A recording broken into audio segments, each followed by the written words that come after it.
Welcome to the Money Insights Podcast, where high-income earners come to learn wealth-building strategies that will take them from high income to high net worth. With your hosts, financial and wealth-building experts, Christian Allen and Rod Zabriskie. Welcome into today's episode of the Money Insights Podcast. My name's Christian Allen. I'm here with my co-host. You know him as Rodney the Pod Zabriskie. Rod, what's going on, my friend? Hey, I'm doing great. What you got going on? I got a lot of stuff going on. I'm going to just rattle it off here. Okay. First of all, I got to take my son who's 12 to get braces today. So super excited about that. Yeah. I've got a Disneyland trip with my 17-year-old next week that I'm super stoked about. And then the week after that, I'm taking my boys to Nintendo World. Oh, yeah. Wow. That is a lot. Over the next couple weeks, I'm going to be like all over the place. So yeah, that's what I got going on. What about you? Dad. I don't have any super dad stuff going on. We'll be doing some camping.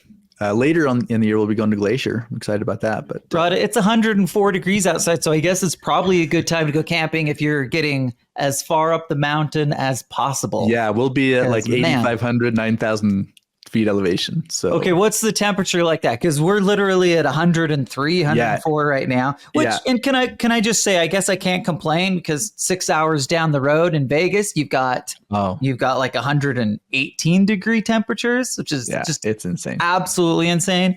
Yeah, but anyway, 85 degrees at that elevation. Okay, well that'll feel nice. That'll feel nice. Yep, I'm beyond the okay, lake, cool. So. Okay, Rod, today our podcast episode is called Retirement Income Illusions. We're going to talk about what we're calling the 401k myth. We're going to expose the 401k myth. And I just want to thank one of our listeners who I will not name because we don't have permission to name. She might have been happy to have us name it, but in this case, we did not ask ahead of time. So thank you, listener, who gave us the idea to talk about the 401k myth. Let me just read the listener's email, and then we'll jump into the actual material. We're gonna bust this thing wide open. Sweet. Okay, so here's what the listener says. I've been listening to a lot of you and Christian's podcasts lately, and a great point that hit home with me is the mantra you hear from folks that deferring your taxes with a 401k is good because you'll be earning less in retirement. Okay, so pretty simple. We all have heard that, right? That really is the whole theory around putting money in plans that defer taxes. Is that, hey, well, we won't have the same kind of income level, therefore having, or at least we won't have the same kind of income from our working side of things, so we can take more income from out of accounts. Yep. Okay, so here's the podcast idea that she says. Can you show me some case studies of people retiring in the next few years and the income they're making as compared to the income they made when they were working? What are those sources? How does it kind of add up? Then she finishes by saying it's hard to picture a rebuttal to the mantra without knowing exactly how people are making their income in retirement. And so she just finishes and says, surely there are people you guys talk to regularly that are going to be retiring in the next few years and could use some examples. So guess what we're going to do, Rod? We are going to share some examples of clients that we work with and kind of situations that we see that are relatively typical. And we literally have like 1,200, maybe something like that. And so there's a lot to choose from. But now not everybody's retiring in the next couple of years, obviously. Right. So maybe that dwindles it down a fair amount. But the reality is that the situation, like, the numbers, the typical scenario that we're going to throw out there is fairly typical for us. Now, I also want to caveat that. I always want to caveat it that most of the people we talk to are high income. So the numbers are like relatively large. But I also want to emphasize that those numbers can be scaled up or down to create the exact same overall result in terms of, when you're thinking about from a ratio standpoint. So let's say that I was only making $150,000 in my, pre-retirement versus, let's say, $500,000. Well, the same concepts and strategies will work. It'll just produce the $150,000 rather than the $500,000, obviously. Yeah. Yes. We'll try to focus on principles that allow us to do that could apply regardless. Well said. Okay, Rod. So that all being the case, we've set the stage. Why don't you help us get into this idea of what the retirement myth, the retirement income myth is, the 401k myth? I know that we've kind of hit on it, but let's just make sure that there's clarity for listeners as they're hearing us so everyone knows exactly what we're talking about. Okay. Yeah. So the reason why this becomes a thing is because if you're using tax deferred accounts, again, we keep using the 401k, but that could be a lot of different things. 403b, pensions even would be included that if you're the one that's contributing to it, because the point is that money is going in pre-tax today. And then later on, when you take that money out of that account in retirement, it's going to be taxed at that point in time. Okay. Now, if you are in the same tax rate during your working years, when you're setting that money aside, as you will be in retirement, when you're taking that money out and it becomes taxable, there's no tax savings. There's no difference between having paid the tax when you were working and set that money aside and compared to when you receive it, if you have the exact same tax rate. Okay, Rod, can I just say this? I remember when I first heard this, and I was in the industry, I was early in the industry, and I had been like, well, my dad was a CPA, and he would always be like, use Roth IRAs, use Roth IRAs. And by the way, I still think it's a good idea, but I had somewhere in my mind that if you use a Roth IRA, that's going to be better, right? That's where my logic was, well, when you do the math, like all variables being equal, it's not any better. And that was like kind of like mind blowing to me. So maybe everybody that's listening to this is like, well, duh, guys, we already knew that. But at least for me as a 24-year-old, that was like a new concept that really opened my eyes up to starting to think about like the principles behind why it would do something or why it wouldn't, rather than just delivering a mantra that this is better, right? And that's a really common thing that happens. Well, another thing that I think a lot of people misunderstand is that if I'm setting the money aside pre-tax, that means there's more money going into that investment account. And if there's more money going into the investment account, when you take my returns, I average whatever 7, 8, 10, 12% returns between now and retirement. I end up with a bigger number in retirement. So I'm better off having put it aside pre-tax regardless of tax rates. Well, the challenge is, yes, you create a bigger number because you set it aside pre-tax. But when you take the 25%, again, if it's the same tax rate when you get there as when you started, then the actual dollars that you end up able to spend, it's the exact same. So that's another thing I think people get caught up in. And I've had a lot of conversation a lot of times when I mention this about same tax rate when you work as when you retire, and people are like, well, no, that's not true. There's more money in there, so I'm going to have more in retirement. But when you play them numbers out, it works out. And so like you're saying, whether it's pre-tax today and taxed later, or whether I'm paying the tax today and not having to pay the tax later, there's no tax savings if the rates are the same.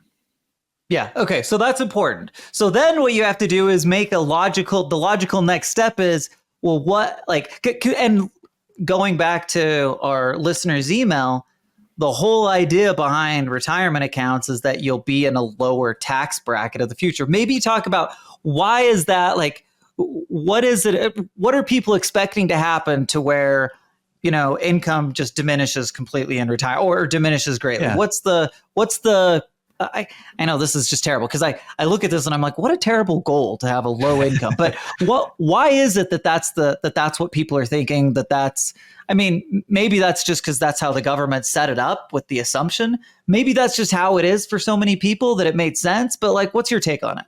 I think it becomes a self-fulfilling outcome. And the reason I say that is because this whole accumulation model of retirement, where I'm going to build up this excess money over here so then I can just take distributions over the rest of my life to live off of it. When you work out the numbers, it is really difficult to expect that you can maintain your income. Because here's the reason. You remember the whole, our favorite 4% rule? Yo, I remember it all too well. And depending on who you talk to as far as brokers go, they might even say 3. So let's just say 3 to 4%. So what that means is if I've saved up $1 million, that sounds like a really big number, right? I'm a millionaire, right? But I go to retire and I'm going to be able to take $30,000 to $40,000 off of that. And by the way, that's fully taxable because I set it aside in pre-tax accounts. So that's a challenge. Yeah, it nets right? me 2/3 of that, right? Yeah. So and suddenly that's ugly. It's a terribly inefficient model. right. Okay. So now when you go back and you say, okay, well, if we're dealing with these high income people, it's a $500,000 earner, and you use the 4% rule, they're going to need $12.5 million saved up in order to generate the 500,000. Or if you go with the 3%, he needs $16.6 million saved up to get it. How is a $500,000 earner over the next 30 years going to save up $12.5 to $16 million if all they're doing is putting it through these kind of 401k situations, right? Number one, most people are not. So what you're saying is enough. What you're saying is that the model is pushing you to a lower income. Yes. Like that, the model actually says, hey, if you do it this way, we'll create less income for you. Brilliant. Yeah. So the $500,000 earner, let's say they get to like 5 or 6 million, you're feeling really good about that, right? And they would have had to save probably 10 to 15% of their income very consistently and invest it in a good place to grow it to get to that $5 million number, right? Well, unfortunately, they can't replace their $500,000 income with the $5 million. So they're like, well, I either retire on less or I keep working until a place where I can actually get there. And again, so it becomes kind of this self-fulfilling outcome. So really we want to flip the whole concept of the accumulation model on its head. And that's why that's why we teach what we're calling like retirement cash flow model instead of an accumulation model. Before we walk away from this like income changing in retirement versus now, like what's happening now. Okay, there's one other element that I want to make sure we hit on as it relates to this idea of a self-fulfilling prophecy of decreasing income, right? Mm-hmm.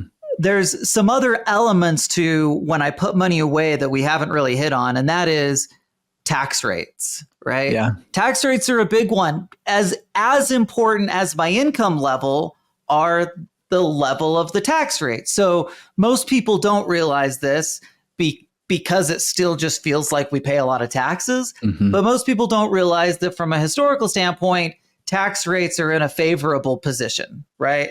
If I look at the last 50 years, this is about as low as tax rates have ever been. Mm-hmm. Okay, so then the question is, again, just like I'm trying to determine whether my income's going up or down in the future, I also have to determine whether I think tax rates are going up or down in the future. And maybe people are smarter than me, but when I look at the situation, when I look at the economy, when I look at the national debt and deficit, it's really hard for me to see a situation where I'm like, you know what? I think we're going to be able to cut this thing in half pretty quick. Like chances are we're going to have to pay the piper in some way. And how do we pay the piper? Well, that's what taxes are. We pay the piper via taxes. So my guess would be that taxes are more likely to go up. If that's the case, if that's true, then that brings us back to this idea of paying the tax today. If I can pay it today, never pay it again, I would bet, again, this is me personally, but most people that we talk to agree and would bet that there's a higher likelihood of taxes being higher rather than lower in the future. Yeah. And that is has a huge impact on this kind of 401k myth conversation that we're having. Yeah. Well, I'll take that to another level because it's not only about the amount of income that you're taking, it's about how that income is going to be taxed. Because again, we've worked with people where all they did was set aside pre-tax money. Maybe they had a pension or something, so that for the rest of their lives, when they were on the doorstep of retirement, they were so excited, and we got to deliver them the good news of, hey, your income in this case was actually going to go up in retirement. You get more income in retirement than when you were working. And they're like, man, that's amazing. And then they had the realization set in that every dollar that we take out of our own accounts is going to be taxable for the rest of our lives. We're in bed with Uncle Sam. He gets to set all the rules. We're subject to whatever he's going to say. But it's our money. Like that, it just felt criminal. It just felt really, really icky. And I think people do feel that. Like there's no question that people feel that. And then to top it all off, Rod, inside the accumulation model where I'm just pulling, I'm pulling 4% or whatever the number is, I also have a very real possibility of running out of money in that model, right? So like across the board, it's super inefficient. Okay. Yep.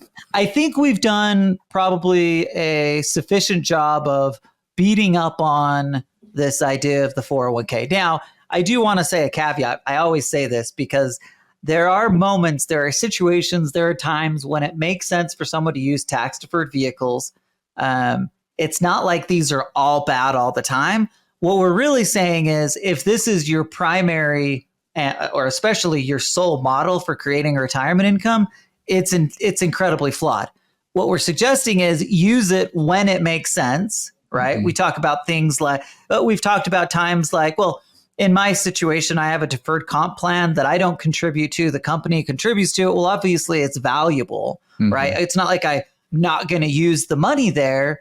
And so, if you're a physician that has a defined benefit plan and the group is contributing to that, like that's still a powerful, good thing, right? It's still putting money out there for you to use in the future. What we're suggesting though is if the entire focus of your future retirement income is based on you putting money in tax deferred accounts, you probably want to rethink it and become more diversified. Okay. Yep. Rod, let's get into some of the case studies. So we've got 3 case studies ahead of us. We got Tanya, Elizabeth, and Stan. Rod, why don't you take it away and tell us about Tanya? Yeah. And again, I'm going to reiterate something we talked about earlier, because I want everybody to pay attention to the principles behind it. We're going to talk about people and their situations, what they did to build toward retirement. And in some cases, you may look at these and be like, oh, yeah, I can totally put myself in that situation. But probably more likely you look at it and say, oh, I think I could do that, but I don't know about that, et cetera. But again, let's focus on the principles, because we've said it before, no two people's retirement looks exactly the same for good reasons, for a lot of good reasons. Okay. All right. So with case study number 1, Tanya. So this is a retiree who was able to create income from, again, saving toward retirement, and turned a hobby into a profitable venture. Okay. So they supplemented their investment withdrawals with that. Okay. So to begin with, her working income, and again, I'll say her, but household income was $500,000, after tax $360,000. Okay. So again, going back to our point of taxation and whatnot, where you take your money matters in retirement. To the extent that we can build tax efficient income, they may not have to replace $500,000. They may be okay replacing $360,000. Again, $360,000 after tax, right? $360,000 after tax before retiring, $360,000 after tax in retirement. Okay, so number 1 is pre-retirement. She transitioned into a franchise business. So basically left her regular working situation, set up a franchise, worked in it to get started, but now basically worked herself to a place where she was able to hand it off to a manager. So she's an absentee owner now, and that brings in $180,000 per year of after-tax income. Okay. So with that, she was able to replace half of the $360,000 after tax. Okay. In addition to that, they own 2 fourplexes, which is together worth about $1.5 million, and then produces about $120,000 a year of after-tax income for them. Okay. And then they've also invested in other things, syndications, provide $60,000 a year of after-tax income. And then they also have $800,000 in pre-tax accounts. Because again, I mentioned earlier, they did work in kind of this W-2 environment. They were setting aside money. They had some match. But over the course of time, they built up this $800,000. Well, what's interesting is that $360,000 of after-tax income is replaced without doing anything on the pre-tax accounts. Okay. And this is a principle I really want to hit hard on, is when you're building it this way, building retirement cash flow, doing this planning, you want to overbuild, right? Because someone might listen to me say, well, they have syndications that's producing this kind of income. they may have participated in syndications recently where income stopped. And not only the income stopped, there may have been other issues. So if they had planned it in a way where they replaced their income and just counted on everything flowing smoothly exactly the way it was going forever, that would be bad planning, right? Rod, will you clarify? Oh, sorry, keep going. Yeah, but they overbuilt in the sense that they also have this 800,000 that's sitting out there. They're not using it right now, but at any point in time could tap into it if, say, some of the syndication income slowed or stopped, right? Or they had a rough quarter in their franchise business or something else like that, right? So again, overbuilding I think is important. Can you clarify? Make sure everyone knows what pre-tax accounts means. Yes, so that's what we're talking about here. We don't typically use that language. Good point. So that's what we're talking about with 401ks, 403bs, pension or defined benefit plans. Okay, so if it sounds like an atypical situation, that's actually the point, right? If you're listening to it and you're like, well, of course this is different because, they didn't just rely on putting money in tax deferred accounts and like they're not just like turning. Well, again, that is the actual point is instead of relying on that, they're being more thoughtful, creative, creating a cash flow model, and then utilizing the pre-tax account or tax deferred accounts in the place that they make sense. But again, like that is the whole idea. Flip the model, the terrible accumulation model on its head and start doing things as quickly as possible that will create both income streams and allow the underlying asset to grow at the same time. Yeah. If you do that, then the opposite of what the mantra of income's going down, you can very easily be in a position where your income is going up as you continue to age. And that's and what's crazy about this, Rod, is it doesn't necessarily take any more actual effort. It just takes more thought, right? I just have to be like, okay, I'm going to put my money in these places instead of this. I'm going to look at outside of like that typical, what's being beaten into my head through the media. And I'm going to, do things that create real long-term value, build my net worth, and simultaneously produce a retirement cash flow that I can, live on without having to worry about it ever running out. Yeah. And I can see someone listening to this and saying, oh, okay, but what about all the what ifs, right? What if something happens with the franchise? The manager, goes away, they have to step back in and keep working. But as they get older, they're less and less able to do that. Or the fourplexes, how long do they want to keep managing those? And the income, Rod, you don't have to manage fourplexes. Well, and that's kind of the point. So in a situation like this, they're not going in saying, well, we think forever the franchise business is going to provide all that income for us. They go in knowing there are points in time where it may make sense to pivot. Or like you're saying with the fourplexes, we get managers, maybe our income goes down a little bit, but it's maintainable, right, for a long period of time. Yeah, not only that, but you can increase, you can also increase rents over time and all that kind of stuff. And to your point, they have an underlying value that hopefully in most cases is increasing as time goes on as well.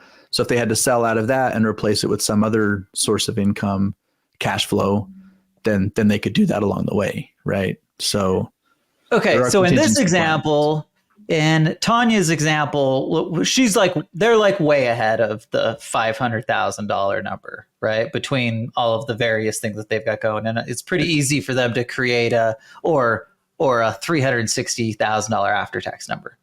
Okay.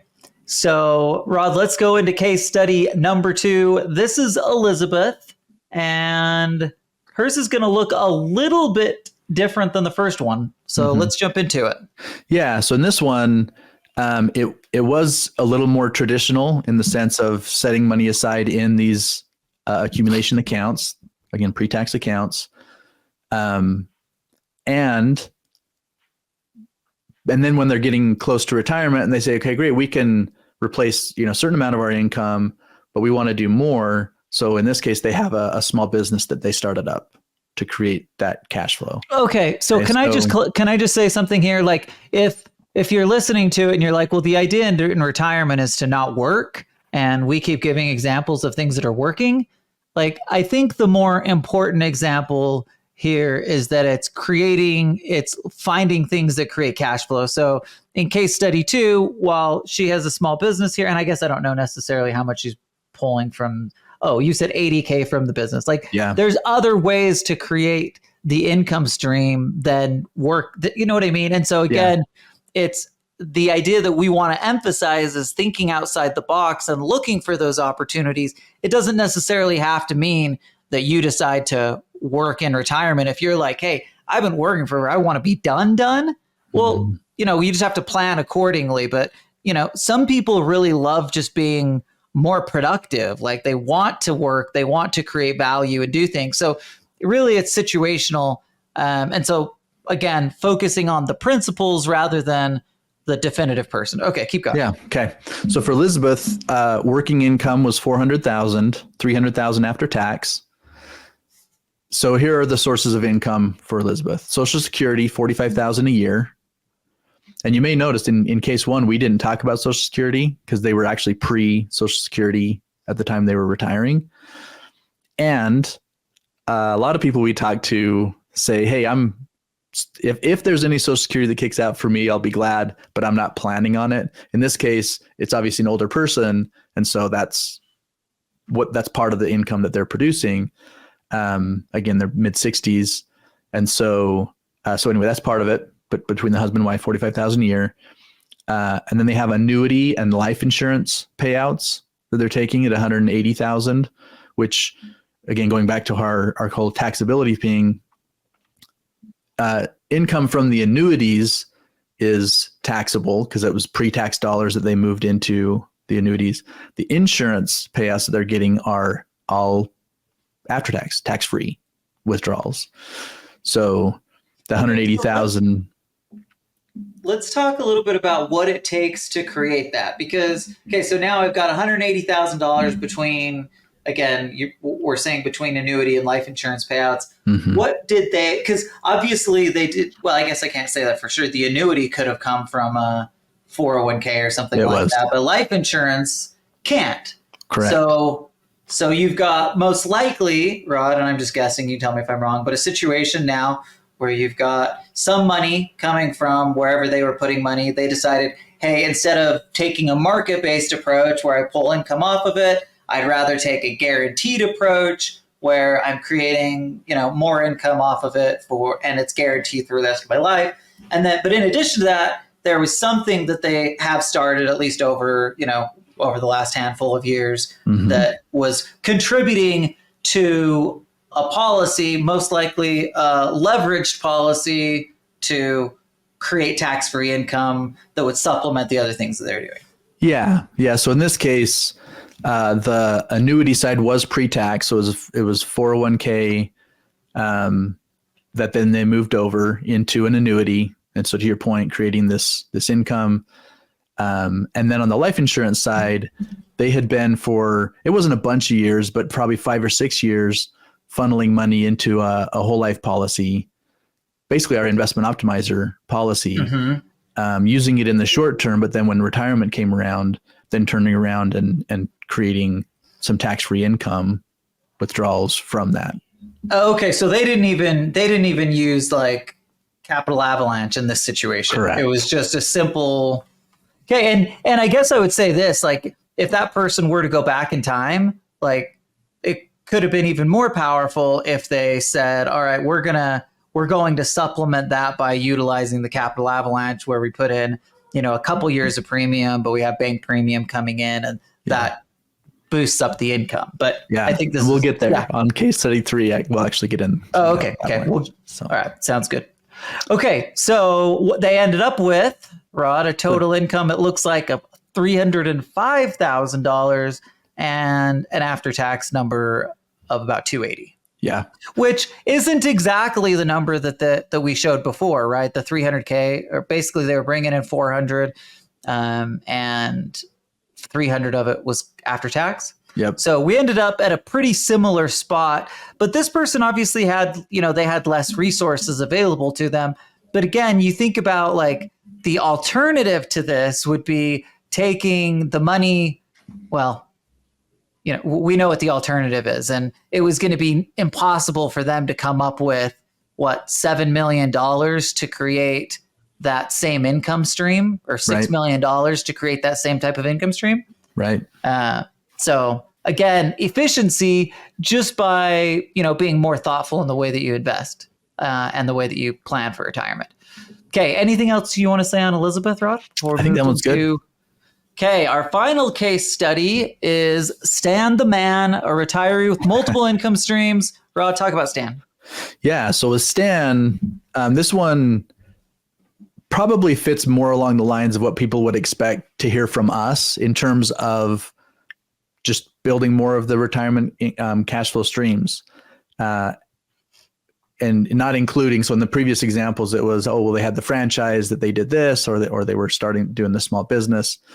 In this case, Stan working income was $900,000, and net worth about $10 million. Okay. So again, go back to the math. Can you replace 900,000 income with 10 million? Not in the traditional model, right? Right. You could do 400,000 or 500,000 and have a 20% chance of running out. And by the way, that's on a $10 million net worth, not a $10 million cash position. That's absolutely right. Yeah. Okay. So here's what happened. So, and this is someone who retired literally just a few weeks ago before we're recording this. Okay. Had a conversation with him a couple weeks ago. And so going back in time, so in 2022, he sold his share of the business and he already before that had been investing in syndications, crypto, a bunch of different cash flow types of things. So he was already in that mode. And so then when he sold his share of the business, he took the after-tax dollars from that and got into more of those types of things. Okay. So as we speak, or as of the day of retirement, he was in 19 different, again, syndication / cash flow types of investments. His basis was about 4.3 million of the $10 million net worth that we talked about earlier. And then the other big thing that he has is crypto. He has about 1.2 million of basis in there. But here's what shocked me. I didn't even know this was possible, but he's in like 14 different coins in the crypto world. I can name at least 3 of them. Yeah. That's probably about it. Right. So, and here's the thing with that. In some, to some level, it's a buy and hold, but he has plans to to sell some of that off. He's just really been methodical in terms of cycles of crypto, et cetera. And so he has planned distributions that he's going to be taking in the future, which will become part of that income. And then the last thing I want to talk about before we get into the income is the capital avalanche. So he, between policies for himself and his wife, has put money into the capital avalanche. And in this situation, so often when we talk about the capital avalanche, we're talking about income in 10, 12, 13 years down the road. Right? It takes time for it to mature and get to a place where it's ready to kick off income. What he did is he came and he said, hey, what if I don't want to wait that long? What if I want to be able to take income in this case, it was year 6. We're like, okay, great. Well, in that case, what we do is we front end load more money going in from you in the early years. So in other words, what happened is he funded 100% of the first 2 years and then basically 20% for the next 3. So much more heavy for him putting in before we started taking the loans. Long term, he'll end up still with a lot of leverage, but initially, so that we can take that income earlier, he was heavy on it. So long story short, now in retirement, he has his spreadsheet that shows the distributions coming off of his different investments, the cash flow, his planned distributions from selling crypto or having liquidity events from these different investments. And his projected annual income is $1 to $3 million a year. Some years it's higher because of some of those liquidity events. And he's not going to live off it, obviously, right? He's going to turn around and dump it into something else. He'll continue to build his empire, right? The different places that he's investing and creating these forms of cash flow. But the point is, I talked about it earlier, he's overbuilt, right? If he was only saying, hey, I need to get to a place where I can have 900,000 a year of income, well, he probably would have retired several years earlier. But that wasn't the smart way to go about it. He built it up to a place where he will very consistently be able to produce more than the 900,000, and in some cases a lot more, where so that hiccups happen, things go wrong. The cycles I was talking earlier about on the crypto is different than he was planning on. Well, that all is okay, right? Because he's planned for it in a whole bunch of different places. So the thing that's like overarching here, it keeps coming into my mind, is that in each of these case studies, each example, the amount of cash that a person would have to have in order to create a similar amount of income is dramatically higher than even what their individual net worths are. So they not only would, again, I made this point when we were talking about Stan for a second, but Tanya would need to have a $10 million cash position in order to produce the kind of income that she's taking off of it. Elizabeth would have to be at like 7 or 8 million. And of course, Stan here, if he wants to produce $1 million, he's got to be at, 20, 25 million, not in net worth, in cash. Right. Like it could be your 401k, but still, like, not a lot of people are saving 25 mil into their 401k, right? Even if they make 900,000 a year, it's just getting there is not. Yep, it just doesn't work that way. Okay. So I think this is helpful, Rod. What we want to do next before we close up shop is just kind of talk for we're going to talk for a few minutes about strategies for maintaining a higher income in retirement. So again, we're flipping the idea of the accumulation methodology where I save a bunch of money and then I turn off my working world completely and I just try to use that accumulation to create an income. If we can all get on our heads that that's a terrible, bad, inefficient model, that'll really help. Okay. Mm-hmm. So once we've done that, now we start to think, okay, well, what can we do? What are some ways that we can create what were a better result, something that we can get excited about and we can really thrive with? Okay, so let's talk about a handful of things. Rental properties. Rental properties are great. I always say this, they produce income. And usually, what is a rental property spitting off right now? You could probably still find 10% cash flow type situations. Is that fair to say? So. Yeah. So even if you're paying a property manager, right? Think of it this way. Let's say that I got an 8% net profit on my cash flow real estate. Yeah. But I also have the underlying value of the account, right? So I've got my real estate. Let's say that I purchased, I don't know, it's $1 million. I don't care what the numbers are, but it's $1 million piece of property. I'm taking my $80,000 off of it. How difficult would it be to get that same $80,000 if I had that $1 million in a separate place? So what I'm trying to suggest here is that it's a lot more valuable in a piece of, invested in that real estate than it is if it's sitting in your 401k. Yeah. And again, the main reason is because it's really hard in those accounts to draw from them and increase the account value. Usually when you draw from them, it just doesn't work, especially because the way that returns work inside of a market-based account are obviously fluid. And if we understand the math, the downs hurt more than the ups help. In other words, if I go down 10%, I've got to go 20% in order just to make up the money that I lost, right? Mm-hmm.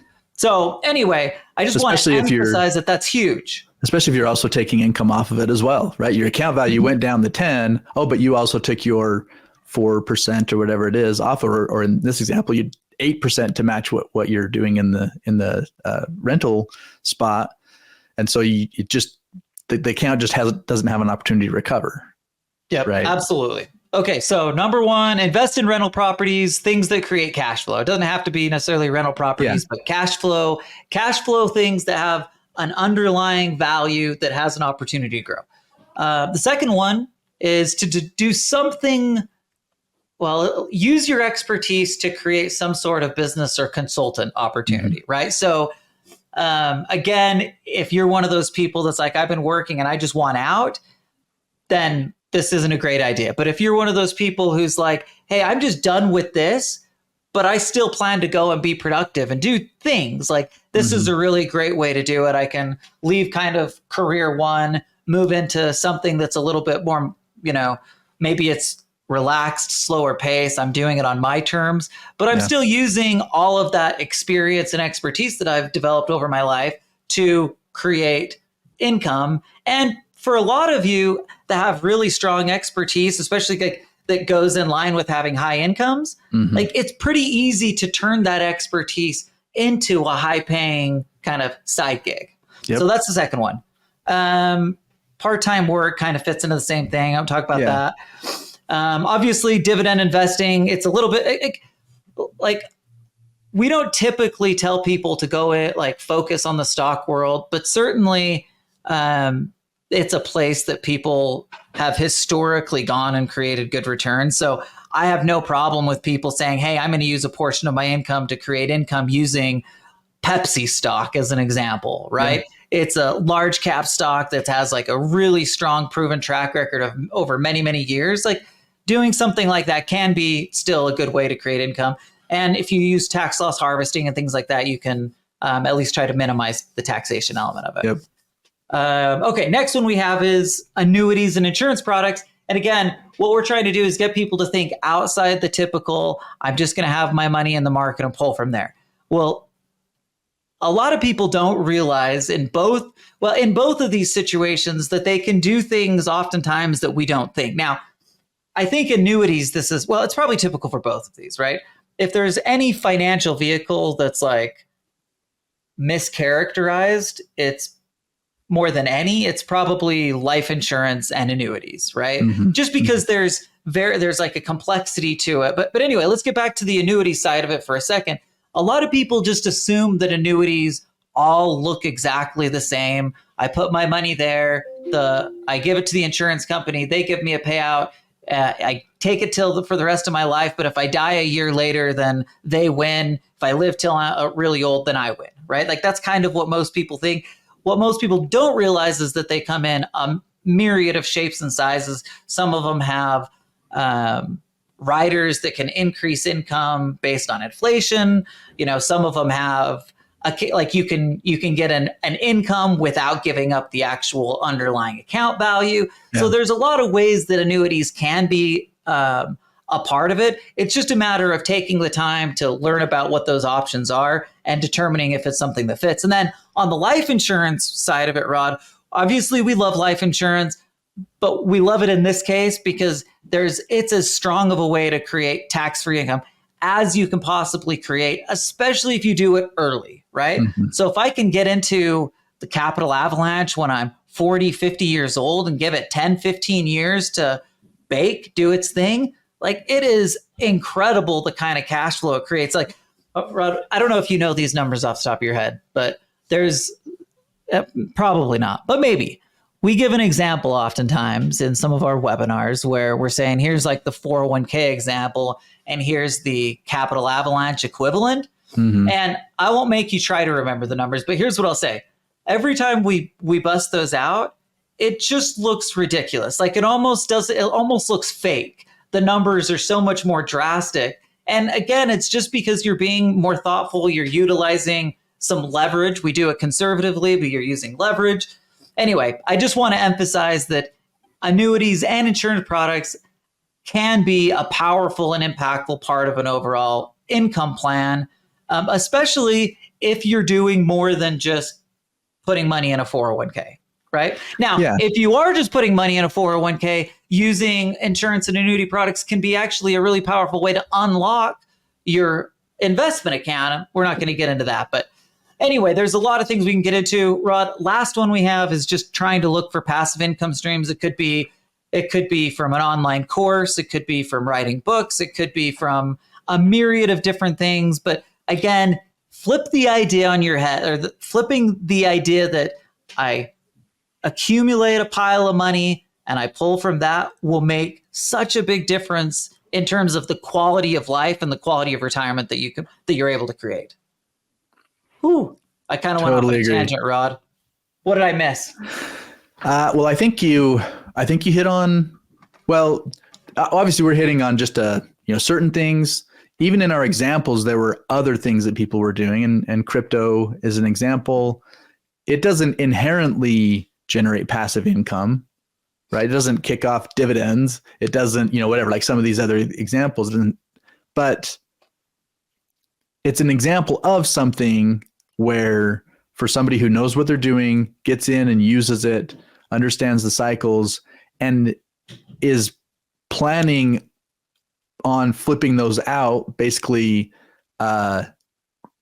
Rod, are you trying to say that everybody should be using crypto for a retirement income strategy? Not necessarily crypto, but okay, I'm saying most people probably shouldn't. Yeah, most people won't. Yeah. But the point is really that there's a lot of things available to us that we may not be considering and thinking about. Yeah. And the first step is to take a step back. The first step is to step back. Weird.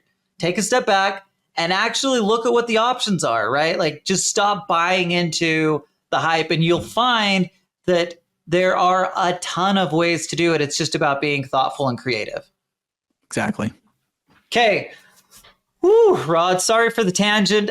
Thanks everybody for listening to today's episode, and we'll see you next week. Thank you for listening to the Money Insights Podcast. To learn more about the financial and business strategies discussed in this show, please visit moneyinsights.net. The views and opinions expressed on the Money Insights Podcast are not intended to be individual financial, tax, or legal advice. Always consult with the appropriate advisor before making financial decisions.